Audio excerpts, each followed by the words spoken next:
ಕುಮಾರಸ್ವಾಮಿ ಅವರೇ, ನೀವೇ ರಾಜ್ಯದ ಮುಖ್ಯಮಂತ್ರಿ ಆಗಿದ್ರಿ. ಅದೇ ತರ DK ಶಿವಕುಮಾರ್ ಅವರು ಈ ಕರ್ನಾಟಕದಲ್ಲಿ 9 ಬಾರಿ ಶಾಸಕರಾಗಿ 27 ವರ್ಷದಿಂದ ವಿವಿಧ ಇಲಾಖೆಯಲ್ಲಿ ಮಂತ್ರಿಯಾಗಿ ಕೆಲಸ ಮಾಡಿ ಹೋರಾಟ ಮಾಡಿ 40-45 ವರ್ಷ ಇತಿಹಾಸ ಇದೆ. 140 ಜನ ಶಾಸಕರು ಅವ್ರನ್ನ ಮುಖ್ಯಮಂತ್ರಿ ಮಾಡಿದ್ದಾರೆ. ಕೇವಲ 30 ದಿವಸ ಮುಖ್ಯಮಂತ್ರಿ ಆದದಕ್ಕೆ ನಿಮಗೆ ತಡ್ಕೊಳಕ್ಕಾಗ್ತಲ್ಲ, ಹೊಟ್ಟೆಲಿ ಉರಿ ಆಗ್ತಾ ಇದೆಯಲ್ಲ. ಈ ಹೊಟ್ಟೆ ಉರಿಗೆ ಎಲ್ಲೂ ಕೂಡ ಶಾಶ್ವತ ಔಷಧಿ ಇಲ್ಲ. ಕೇಂದ್ರದ ಯೋಜನೆಗಳು ಏನಿದೆ, ಕೇಂದ್ರದ ಯೋಜನೆಗಳು ಕರ್ನಾಟಕಕ್ಕೆ ಯಾವ ತಂದಿದ್ದೀರಿ ಅದನ್ನ ಪ್ರೆಸ್ ಮೀಟ್ ಮಾಡಿ ಹೇಳಿ.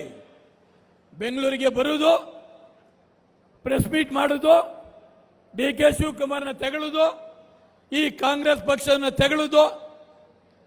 ಕೇಂದ್ರ ಸರ್ಕಾರ ಏನೆಲ್ಲ ಯೋಜನೆಯನ್ನ ಮಾಡ್ತಿದ್ದಾರೆ, ಏನೆಲ್ಲ ಯೋಜನೆಯನ್ನ ಕರ್ನಾಟಕಕ್ಕೆ ತಂದಿದ್ದಾರೆ.